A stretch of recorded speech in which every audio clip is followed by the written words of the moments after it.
여러분, 교회는 기쁨이 회복된 잔치집입니다. 네팔은 토요일 날 예배를 드려요. 거긴 주일이 없어요. 토요일이 주일이에요. 그래서 네팔 사람들은 토요일 날 예배 드리고 주일 날 출근해요. 그래서 저도 깜짝 놀랐어요. 이런 나라가 아직도 있구나.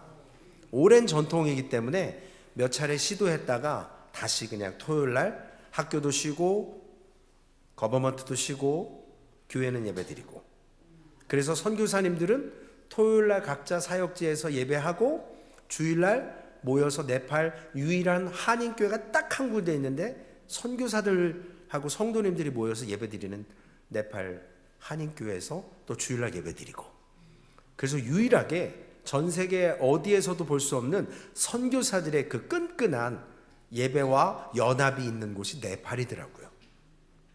그리고 교회마다 가서 예배드리고 고아원 가서 예배드리고 학교 가서 예배드리고 하면서 이 예배가 정말 하나님 주신 잔치구나 라는 것을 느껴서 오늘 사실은 선교 보고를 해야 되는데 제 마음에 하나님이 주신 감동이, 최 목사야, 선교는 다음 주부터 4번 하고 오늘은 그 기쁨을 주신 그 감동을 가지고 오늘 말씀 가나 혼인잔치에 대해서, 우리 다은이가 그냥 영어로 다다다다 읽어서 제가 막 따라가느라고 고생이 좀 됐어요. 아멘 할 때도 놓쳤어요. 워낙 잘 읽고 빨리 읽으니까. 우리 청년들 성경 읽히니까 좋죠? 예. 명철, next to you. 제가 명철이 하는 걸 못 들었거든요. 예, 사무엘 목사님 설교하실 때 명철이가 딱 돼서 제가 또 시켰어요. 예, 12월 달에 또 다른 청년이 또 하고. 예. 우리가 세상이 과연 잔칠집일까요? 초상집일까요? 전 네팔 선교 가면서 지진도 경험했고요. 2번의 교통사고도 경험하고 아주 버라이어티했어요. 정말 하나님께서 살아있다라는 게 성도님들의 기도와 하나님께서 왜 보내셨는가를 너무나도 강렬하게 느끼고 와서 참 감사하고 너무나도 행복한 시간이었습니다. 그럼에도 불구하고 세상은 조용하지가 않아요. 아직 몇 나라가 전쟁을 하고 있고, 또 네팔에 정말 고아원 가서 그 조그만한 한 72명 있는 학교에 가서 아이들과 함께 아침에 체조하고, 그리고 교실에 가서 같이 이렇게 좀 하면서 성도님들이 주신 귀한 선물들을 그 고사리 손으로 하나씩 몇 개씩 집게하는데, 저 70년대에 학교 다녔거든요. 막 코 이렇게 찔찔하고 막 진짜 슬리퍼 신고 맨발에, 그러고 그냥 꾀치치해가지고 머리는 한 달 안 감은 것 같고, 그런 아이들이 눈이 얼마나 이쁜지요. 제가 정말 회개하고 왔어요. 야, 진짜 너무 나태했구나 라는 걸 깨달았습니다. 우리가 이 땅에 살아가면서 진짜 갔다 와서 밥 남기면 안 돼요. 오늘 제가 애찬테 볼 겁니다. 먹을 만큼만 푸세요. 밥 배식하는데 이 고기 덩어리 하나가 더 가고 덜 가고 아이들이 눈이 그냥 막 정말 목사님 사모님은 더 느끼셨을 거고, 그럼에도 불구하고 이 세상 가운데는 경쟁이 있어서 스트레스와 불안, 상대방을 억누르지 않으면 내가 살 수 없는, 그래서 때로는 정치적으로나 경제적으로나 죄송스럽지만 인종적으로나 여러 가지의 문제와 갈라짐의 싸움이 있습니다. 결국은 오늘 찬송, 우리 찬양대가 부른 것처럼 슬픔이 있고 기쁨이 있고 시작이 있으면 끝이 있는 것처럼 결국엔 죽음으로 끝나요. 어들은 아이할 거 없이 경쟁의 세상에서 스트레스 가운데 허덕이며 삽니다. 제가 공항을 여러 군데 이제 뚜리스탑을 해서 갔잖아요. 깜짝 놀랐어요.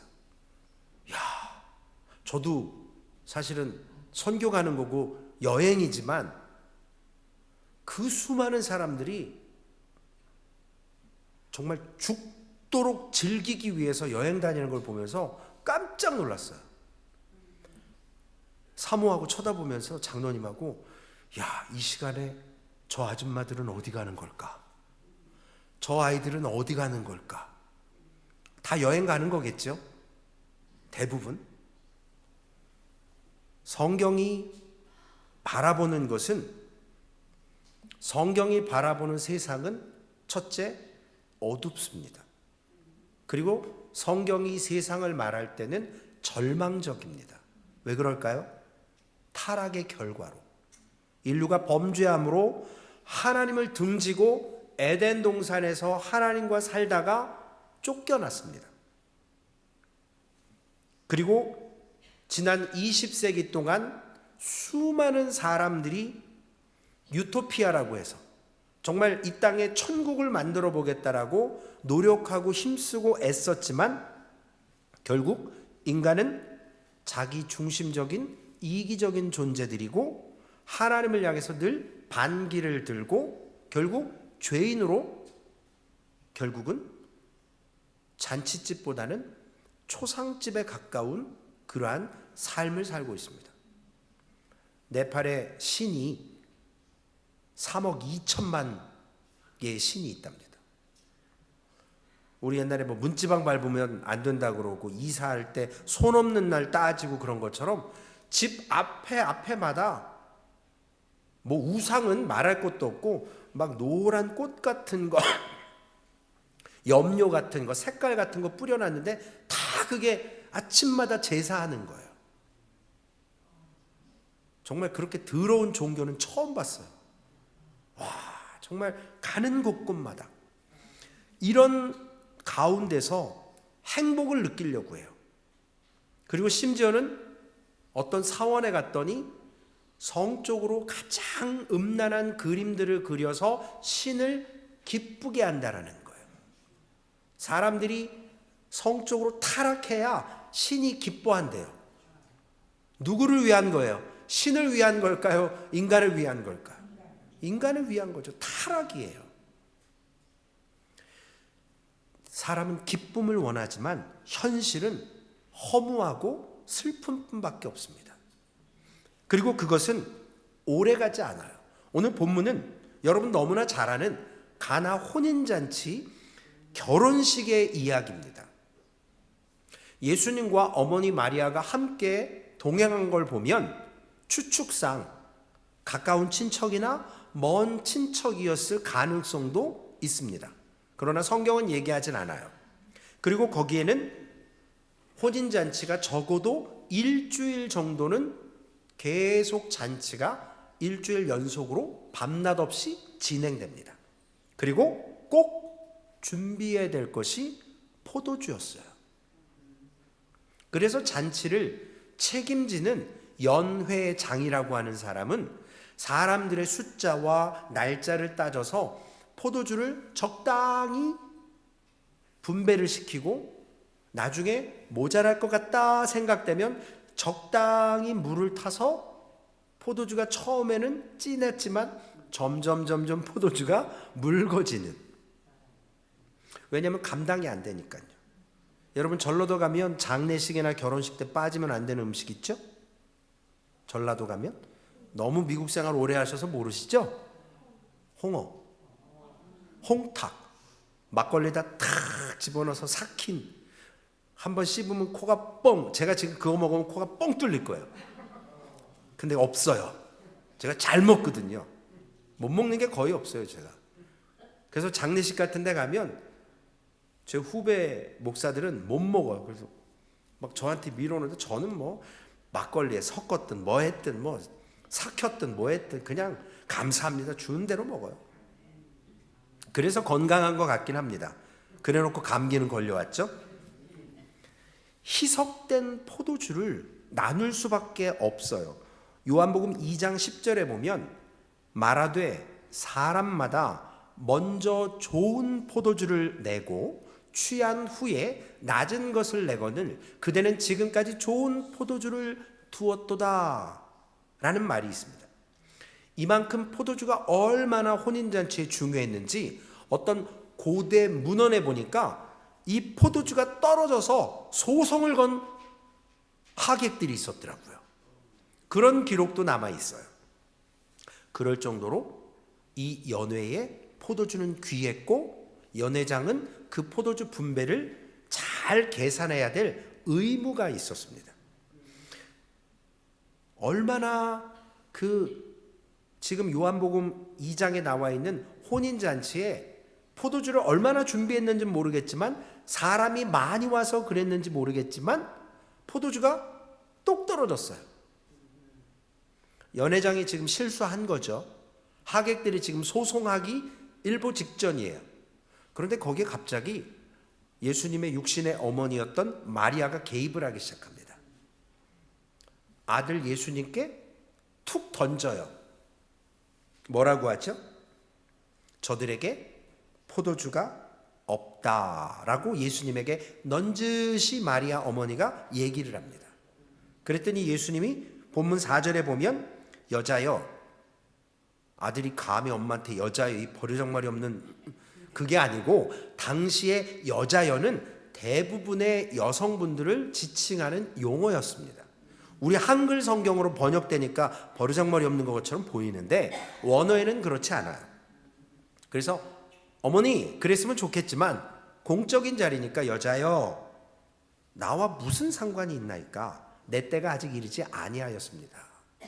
그럼에도 불구하고 예수님은 물로 포도주를 만드시죠. 그것이 첫 번째 예수님의 표적이 됩니다. 본문 11절에 기록되어 있습니다. 예수님이 물로 포도주를 만드셨던 이것은 특별히 중요한 게 있어요. 오늘 그 기적의 포커스도 있지만 물이 변하여 포도주 됐네, 이것도 중요한 사건이에요. 그런데 여기에서 또 중요한 거 하나가 뭐냐면 예수님이 포도주를 어마어마하게 만드셨다는 거예요. 종들에게 결례의식에 따라서 종들은 손님이나 집주인이 집 안에 들어오기 전에 집 앞에 큰 항아리를 두고 거기에 물을 담아서 손과 발을 씻기는 예식을 했습니다. 저희도 이번에 제가 가정교회 하면서 우리 황재경 장로님하고 코로나 때 네팔에 교회를 하나 지었어요. 여자 목사님이 건축을 하시다가 더 이상 돈이 없어서 벽돌만 바닥에 몇 개 깔아놓고 못 짓고 있다. 그 연락을 받고 그러면 저희가 한번 해보겠습니다 하고 겁도 없이 가정교회 주제에 교회를 하나 짓겠다고 서포트를 해서 교회가 지어졌어요. 요번에 그 교회를 한번 갔는데요, 3년 전에 50명 출석했는데 지금 150명이 나오더라고요. 지금 2층을 지어야 될 판이에요. 그래서 제가 지금 다시 가정교회를 해야 되나? 교회를 지으려면? 그건 아닌데, 소망교회가 있는데. 그 교회에서 목사님이 저희를 성도 집으로, 교회는 뭐 앉을 자리가 없어요. 애들도 다 막 바닥에 앉아서 먹고 워낙 부흥을 하니까.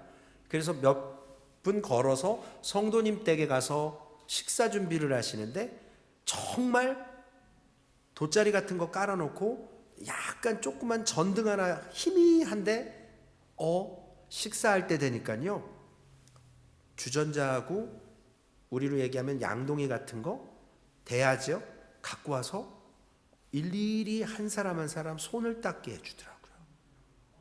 신기한 경험을 했어요.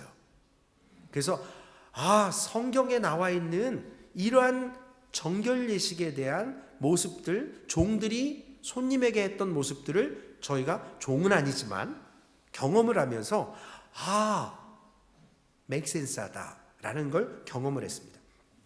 오늘 예수님이 도랑아리에 포도주, 즉 물을 담게 하셨는데 종들이 순종하면서 했는데, 오늘 영어 성경에 보니까 30 갤런이라고 나오죠.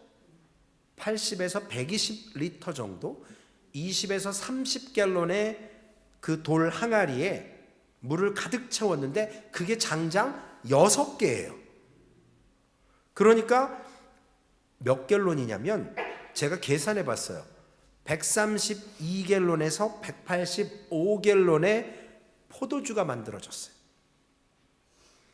그 잔치했던 모든 사람들이 먹고 남을 수 있을 정도의 충만한 그러한 어마어마한 양의 물이 포도주로 기적을 예수 그리스도께서 만들어 놓으셨습니다. 그런데 더 놀라운 건 처음에 먹었던 포도주보다 예수님이 물로 만든 포도주가 더 입에 좋았다, 나은 포도주라고 사람들이 연회장에게 감탄을 했습니다. 주님이 왜 포도주를 만드셨을까요? 첫 번째 하고 많은 표적 중에, 제가 이번에 가서 사무엘 목사님이면 하셨을 거예요. 근데 저는 믿음이 없어서, 저희가 지었던 교회가 거루나 교회인데 차를 타고 그 교회를 이렇게 들어가는데 소달구지 있죠? 소달구지. 거기에 어떤 남성분이, 여성분이 이렇게 꼭 루게리병 걸린 것처럼 이렇게 웅크리고 뒤에 누워 가시더라고요. 그래서 병원 가시나 그랬어요. 나중에 알고 보니까 남편분이 자기 아내 같아요. 그분을 모시고 아직도 거긴 남자, 여자 이렇게 따로 앉더라고요. 그래서 여성들이 있는 뒤쪽에다가 누워놓으셨어요. 앉지를 못하세요.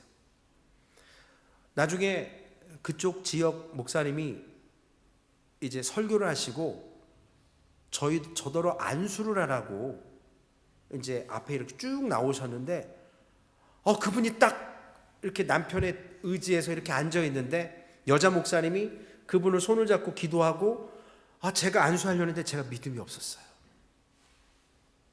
그래서 안수를 해주고 다른 분들 이렇게 안수를 하면서 그런 걸 느꼈습니다.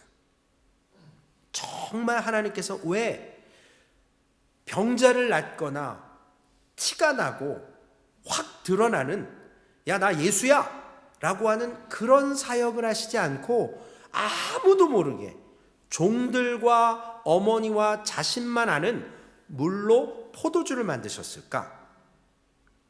왜냐? 지금 이 집은 가장 기뻐하는 혼인잔치지만 가장 중요한 포도주가 떨어져 있는 잔치집이에요. 알맹이는 있는 것 같은데 속이 비어 있는 것 같은 거예요. 이것이 바로 오늘날 우리의 세상과 똑같아요. 기쁨을 누리려 하지만 참된 기쁨이 없는 세상이에요. 그 기쁨은 오래 가지 않는 거예요. 제가 가끔 한국을 가면 이렇게 TV를 보면 맨날 뭘 TV에서 팔아요. 일명 홈쇼핑. 저희는 집에 TV가 안 나와서 몰라요.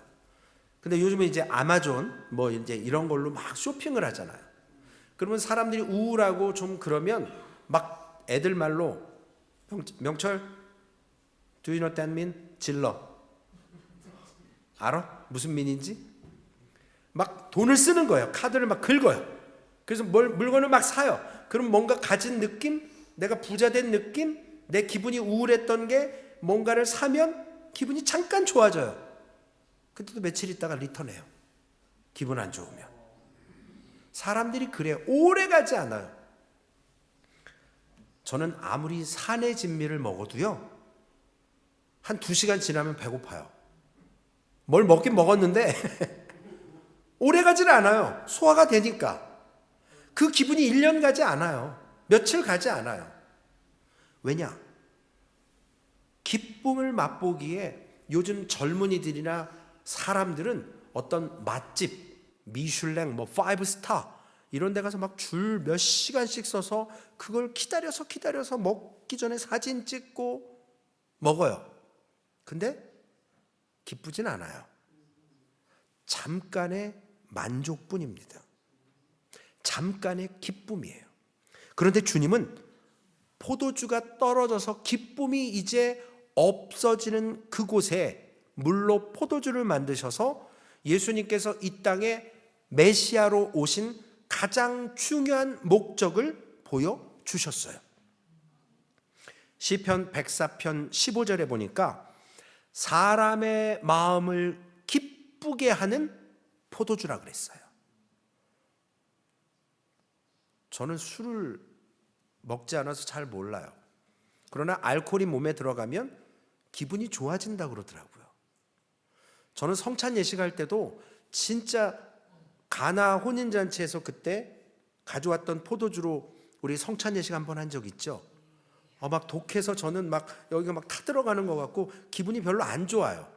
성찬 예식에 참여하는 기쁨은 있지만 그것이 내 속에 들어갈 때 좀 힘들어요. 그런데 대부분의 사람들은 사람의 마음을 기쁘게 하는 포도주라고 해요.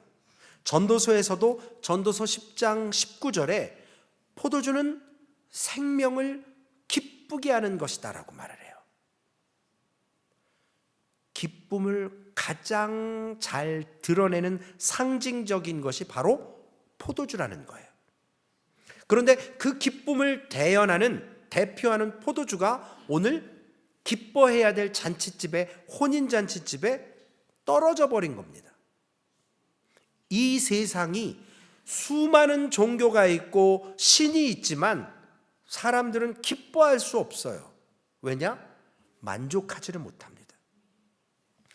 그런데 주님은 그 기쁨을 잃어버린 세상에 참된 기쁨을 주시기 위해서, 그 기쁨을 회복시켜 주시기 위해서 메시아로 이 땅에 오셨습니다. 그래서 요한복음은 처음부터 메시아가 오신 목적이 뭔지를 예수님의 첫 번째 표적으로 포도주가 떨어진 잔치집에 포도주를 만드시는 사건을 소개하는 거예요. 이후에도 예수님이 두 차례 요한복음 15장 11절에 예수님이 하시고자 하는 일이 뭔지, 예수님이 오신 목적이 뭔지를 분명하게 말씀하세요. 우리 함께 읽어볼까요? 내가 이것을 너희에게 이름은 내 기쁨이 너희 안에 있어 너희 기쁨을 충만하게 하려 함이라. 요한복음 17장 13절 말씀도 있습니다. 함께 읽습니다. 지금 내가 아버지께로 가오니 내가 세상에서 이 말을 하옵는 것은 그들로 내 기쁨을 그들 안에 충만히 가지게 하려 함이니라. 주님이 오신 목적은 우리에게 잠깐의 기쁨이 아니라 충만하고 영원한 기쁨을 주시기 위해 오셨습니다. 제가 되도 않는 영어로 이번에 신학교에 가서 2번 강의하고요, 고아원 가서 설교하고 신학교에서 설교하면서 이게 지금 맞는 건지 틀리는 건지, 제가 제 수준을 알잖아요. 들은 장로님도 아시잖아요. 사무엘 목사님은 잘하시니까. 근데 제가 그랬어요. 사무엘 목사님이 하셔야지 이게 말씀이 잘 전해질 텐데. 제 발음이 좀 안 좋고 영어가 딸리고, 그럼에도 불구하고 얼굴에 그냥 철판 깔고 하나님 저 몰라요 알아서 하세요 그러고 이제 막 해버렸어요. 그런데 그 신학생들의 눈들이요 초롱초롱한 거예요.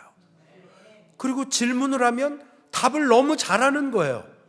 그래서 제가 저희 형님한테 그랬어요. 형님 잘 가르치셨네요. 형님이 직접 가르친 건 아니지만 신학교 수준이 높습니다. 제가 여러분들에게 가끔 질문하잖아요, 설교하다가. 그게 어디 가겠어요. 거기 가서도 했더니 반응들이 그렇더라고요. 하나님께서 우리를 창조하신 목적이 뭐냐는 거예요. 하나님은 우리와 사귀면서 기뻐하시기를 원하세요. 예배를 통해서 하나님과 우리의 관계가 아름다워지고 함께 즐거워하기를 원하시는데 죄로 인해서 그 기쁨이 끊어져 버렸어요.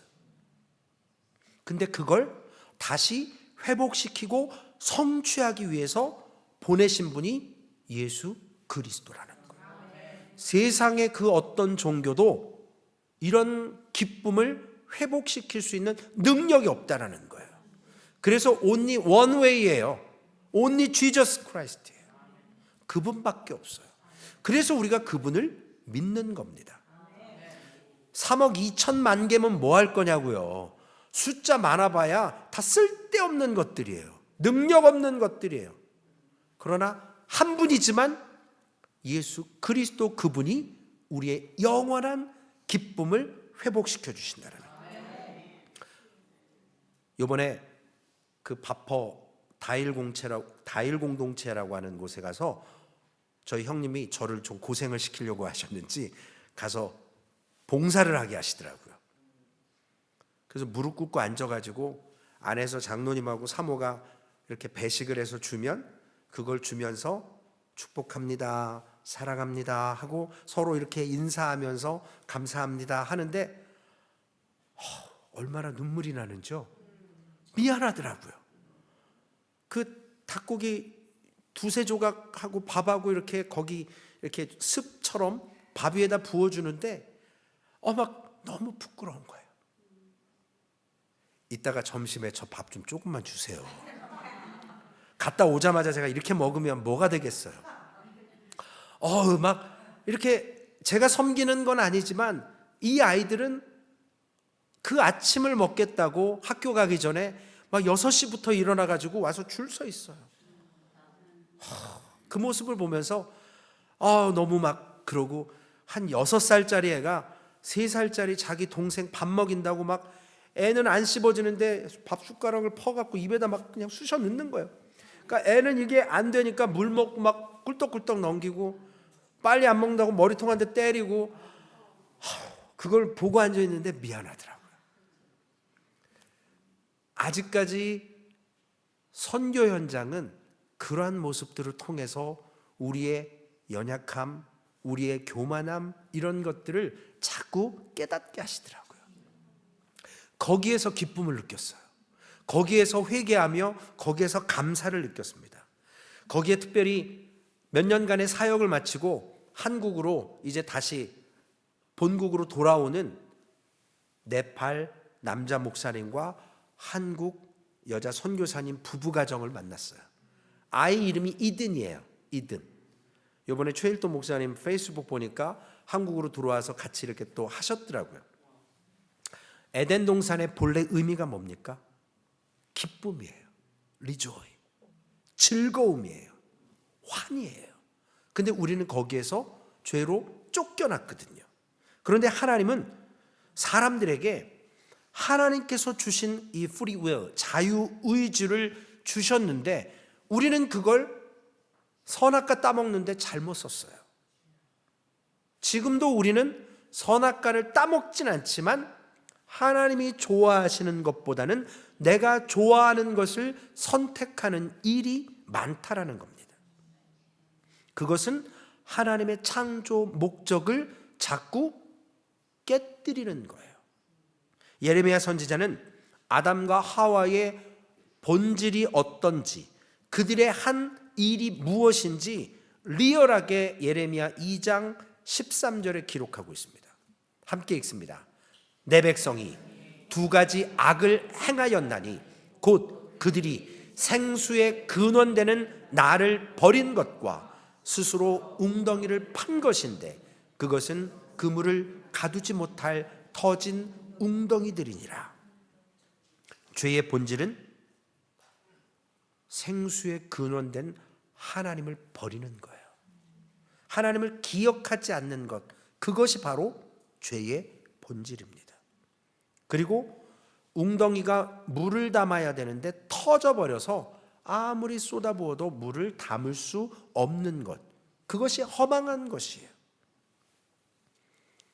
그렇다고 해서 하나님께서 우리를 창조하시고 실패하셨을까요? 하나님의 창조의 목적이 실패로 끝났을까요? 오늘 끝나지 않도록 예수 그리스도는 가장 중요한 잔치집에 포도주가 떨어진 그곳에 성큼성큼 걸어 들어오셨고 물로 포도주를 만들어 환희와 즐거움과 기쁨을 주셨습니다. 이전의 포도주보다 더 나은 포도주를 베풀어 주셨습니다. 그것도 어마어마한 양으로. 우리 예수님 낭비하는 분이다. 그것이 아니라 그 의미는 모든 인류가 예수 그리스도만 믿으면 구원 얻는 풍족한 은혜라는 거예요. 그래서 사람이 다시 하나님을 기뻐할 수 있을 거고 즐거워할 수 있도록 예수 그리스도가 이 땅에 오셨습니다. 그러나 말씀드린 것처럼 이런 브라이트 사이드, 좋은 면만 있는 게 아니잖아요. 하나님이 그 예수 그리스도를 보내시면서 우리는 기뻐할 수 있지만 그 하나님 대신 Son of the God, 예수 그리스도는 십자가에서 크러쉬, 으깨질 정도로 처절하게 우리가 지은 죄에 대한 형벌을 십자가의 죽음과 멸시와 천대로 담당하셨기 때문에 우리는 구원의 은혜를 얻는 겁니다. 그래서 요한복음 4장 14절에 내가 주는 물을 마시는 자는 영원히 목마르지 아니하리라라고 사마리아 여인, 남들이 물 기르러 나오지 않는 가장 더운 시간에 물 기르러 나왔던 그 여인에게 주님은 말씀하셨습니다. 주님이 주시는 기쁨은 세상의 그 어떤 기쁨보다, 세상의 모든 우리의 말초신경을 자극하는 기쁨보다 더한 즐거움입니다. 그것을 가장 첫 번째 기적으로 보여주셨어요. 그렇다면 이 세상에서, 그리고 앞으로 다가올 세상에서 긴장이 남아 있습니다. 몇 번 말씀드렸죠. 이미, 그러나 아직, already, not yet. 천국이 지금 이루어지고 있어요. 이미 이루어졌어요. 그러나 영원하진 않아요. 예수 그리스도의 재림 때 완성되는 거예요. 우리는 오늘 진정한 기쁨을, 하나님과 늘 영원히 동행하는 기쁨을 지금 이 예배를 통해서 예수 그리스도를 믿음으로 우리가 praising God, 하나님을 찬양하면서 경험할 수 있습니다. 그러나 예배하지 않는다면, 하나님을 기억하지 않는다면, 예수 그리스도를 나의 구주로 믿지 않는다면 우리는 그 기쁨을 영원히 누릴 수 없어요. 그러므로 성경은 앞으로도 올 세상을 인정하고 지금 이 세상도 인정합니다. 앞으로 올 세상은 완성되는 예수님의 재림의 때고, 지금 이 시간 이미 왔다 가신 첫 번째 예수 그리스도의 모습을 통해서 우리는 하나님의 나라를 소망하고 꿈꾸는 거예요. 예배를 통해서. 제가 이제 다음 주부터 설교 시간에 동영상도 보여드릴 거고 사진도 보여드리면서 설교를 할 텐데, 예배하는데 얼마나 기쁘게 예배하는지 몰라요. 정말 그냥 소풍 갈 때도 그 길로 안 가고 싶을 정도로 다 쓸어가지는 다리를 산으로 올라가서 2시간씩 걸어와서 움막 같은 데서 예배를 드리는데, 교회를 짓겠다고 움막 밑에다가 공사만 해놨어요. 기초 공사만. 벽돌 한 장씩만 깔아놓고. 선교사님이 저한테 이만한 돌을 하나 들으래요. 목사님, 이 교회 소망교회가 지을 믿음을 갖고 돌을 하나 들으래요. 아마 낑낑대면서 이렇게 들고 거기다가 이렇게 놓고 사진을 한 장 찍어 왔어요. 제가 보여드릴게요. 산간 지역에 있는 교회예요. 거기에 교회가 세워진다면 지금 그 몇 평 안 되는 곳에 한 50명이 앉아서 예배를 드리더라고요. 다다다닥 붙어가지고. 그리고 신학교에서 졸업한 자매가 기타 치면서 사역을 하고 있어요. 얼마나 감사하고 얼마나 미안하든지 우리는 이렇게 편안하고, 제가 회개했어요. 거기 가서도 인터넷만 되면 누가 왔는지 한번 보기도 하고, 온도 조절이 켜져 있는지 꺼져 있는지 검사도 한번 해보고, 이런 시대를 사는데 그 가운데 그런 곳에서 예배를 드리고, 저희 왔다고 가는 곳마다 꽃 목걸이 만들어서 걸어주시고 축복해 주시고, 너무나도 감동이자 미안한 마음도 있더라고요. 아마 우리 사무엘 목사님이었으면 이 교회 내가 짓겠습니다 그러고 오셨을 거예요. 근데 저는 믿음이 없어가지고 그렇게는 못하고 그냥 교회 가서 보고하고 하나님이 하시면 순종할 겁니다. 그리고 저는 가장 많이 보는 걸로, 많이 영상 찍어 오는 걸로, 저는 정탐하는 목적이니까 저는 거기까지. 네. 제가 뭐 그 이유는 하나님이 하실 거니까. 교회는 예수 그리스도가 이전보다 더 나은 포도주를 만든 것처럼 기쁨이 회복되는 잔치집이어야 합니다. 특별히 소망교회는요, 우리 황장로님 지금 앉아서 예배드리지만 독특한 교회라고 얘기를 하세요. 미국에 몇천 교회가 있는 곳 중에 상위에 있는 교회라고 말씀을 하세요. 왜냐하면 그만큼 소망교회는 살아 움직이는 것을 보신다라는 얘기거든요. 우리 장로님, 우리 사모가 참 장로님을 편안하게 여겨요. 아버지처럼. 왜냐하면 장로님 딸하고 몇 살 차이 안 나거든요. 꼭 교회 우리 사모님하고 마이크 최 집사님 같아요. 성지수 거기 가서도 그냥 얼마나 막 그냥 이렇게 하는지 저한테 못하니까 저는 이제 하면 인상 쓰거든요. 근데 장로님은 아버지 같으니까 막 장로님한테 투정도 부리고 막 장난도 하고. 근데 귀하신 분이에요. 귀하신 분이거든요. 근데 그분이 이런 말씀을 해요. 소망교회 참 소망 있는 교회라. 귀한 일을 감당할 것이라고. 저 보내놓고 얼마나 우셨는데요. 예, 약간 서운하기도 하셨고. 오죽하면 선교도 같이 가시잖아요. 그렇죠? 저도 지금도 이해가 안 가요. 저희 형님이 운전하면서 장로님 도대체 우리 동생 최진 목사 뭐가 좋아갖고 이렇게 선교 여행도 가고 성지순례도 보내주고 그렇게 잘 섬겨주시냐고. 근데 한마디를 안 하세요. 예, 저도 왜 그런지 몰라요. 하나님의 은혜죠. 제가 그릇이 안 되니까 귀한 분을 보내주셨어요. 그런데 중요한 건요, 우리가 하나님의 쓰임을 받는다라는 것이 얼마나 감사해요. 도구로 우리가 할 수 있어서가 아니에요. 하나님이 주시는 기쁨으로 하는 거거든요. 여러분, 교회 재정 많다고 선교하는 거 아니에요. 우리가 열정이 있다고 선교할 수 있는 거 아니에요.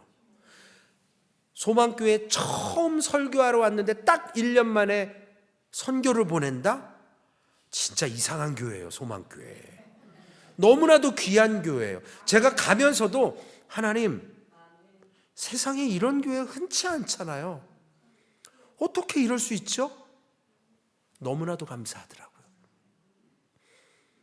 여러분, 제가 보고 온 걸 통해서 제가 받은 사랑을, 제가 받은 그 은혜를 여러분에게 나눌 수 있어서 참 감사해요. 주님은 기쁨이 없는 잔치집에 오셨어요. 거기에 기쁨을 주셨습니다. 우리 소망교회는 원래 기쁨이 있었지만 이전보다 더 좋은 마르지 않는 기쁨을 하나님께서 주셔서 잔치집으로 만들어 주십니다. 그분들 예배드리는데 얼마나 한국에 꼭 60년, 70년대 부흥해 보는 것 같더라고요. 예수님은 우리의 죄의 대가로 십자가에서 죽어주셨습니다. 교회는 포도주가 떨어져서 어쩔 줄 몰라 하는 잔치집 같은 세상을 향해서 와보라, 이 안에 영원한 기쁨이 있다라고 선포할 수 있는 교회의 사명을 감당해야 합니다. 이따 광고하겠지만 다음 주가 추수감사주일이죠. 남편과 아내와 자녀분들을 초청하시고 주위에 있는 분들을 초청하셔서 우리가 한 해 동안 거두어들인 것에 감사하는 것도 있지만 진정한 기쁨을 저들에게 나누어 줄 수 있어야 됩니다. 이 복음 없이는 기뻐할 수가 없습니다. 세상이 주는 기쁨은요, 처음 것만 좋아요. 늘. 그래서 원조 따지는 거 아니에요. 이번에도 가봤더니 여기가 원조다, 저기가 원조다, 뭐 이런 얘기하지만 예외가 없어요. 그러나 주님이 주시는 기쁨은 언제나 처음 것보다 나중 것이 더 좋아요. 영원해요, 그것이. 그러므로 우리가 오늘 소망교회가 그러한 영광을 알고 은혜를 알고 기쁨을 알고 오늘 소망교회는 매 예배마다 잔치집이 되어서 우리 안에 기쁨이 회복되는 그러한 귀한 안식일이 되어야 합니다. 이사야 55장 1절에 보니까 오라 너희 모든 목마른 자들아 물로 나오라 돈 없는 자도 오라 너희는 와서 사 먹되 돈 없이 값 없이 와서 포도주와 젖을 사라. 포도주가 떨어진 기쁨이 없는 세상에 이렇게 이사야 선지자는 외칩니다. 포도주가 뭐라고요? 기쁨이에요. 젖이 뭐예요? 젖과 꿀이 흐르는 땅, 하나님의 말씀이 있는 기쁨이 있는 그곳으로 오라는 거예요. 세상에 기쁨을 잃어버린 사람들 많잖아요. 이번 주 암송 구절이 뭐였죠? 같은 이사야서예요. 66장 10절 말씀. 황 집사님 한 번만 띄워주세요. 제가 집사님한테는 안 드렸는데 우리 함께 읽고 설교를 마치고자 합니다. 함께 읽습니다. 예루살렘을 사랑하는 자여 다 그와 함께 기뻐하라. 다 그와 함께 즐거워하라. 그를 위하여 슬퍼하는 자여 다 그 기쁨을 인하여 그와 함께 기뻐하라. Rejoice with Jerusalem and be glad for her. All you who love her, rejoice greatly with her. All you who 이 발음이 잘 안 돼요. mourn over her. 기쁨을 우리에게 주신다고요. 포도주가 마르지 않는 그 기쁨을 준 예수 그리스도와 함께 오늘도 소망교회는 잔치하는 교회 되고 기쁨이 회복되는 교회 되기를 주님의 이름으로 축원을 드리겠습니다. 살아계신 아버지 하나님 감사합니다. 하나님 예배할 수 있는 은혜, 이 예배가 하나님과 만나는 아름다운 시간, 특별히 우리의 허물과 죄를 하나님 앞에 낱낱이 신앙을 고백하며 우리의 연약함을 고백하며 하나님께서 우리 구주 예수 그리스도를 통해서 우리에게 주신 이 기쁨, 잔칫날의 가장 중요한 기쁨의 포도주가 떨어진 세상과 사람들에게 주님은 이전보다 더 나은 포도주를 넉넉하게 만드셔서 주님을 믿는 자들에게 그 기쁨이 회복되는 은혜를 허락해 주셨습니다. 예수 그리스도를 믿음으로 말미암아 구원을 허락해 주셨습니다. 그 은혜의 기쁨을 누리고 잔치집이 되는 소망교회와 우리의 심령 되게 하여 주시옵소서. 우리 구주 예수님의 이름으로 감사하며 기도 올리옵나이다.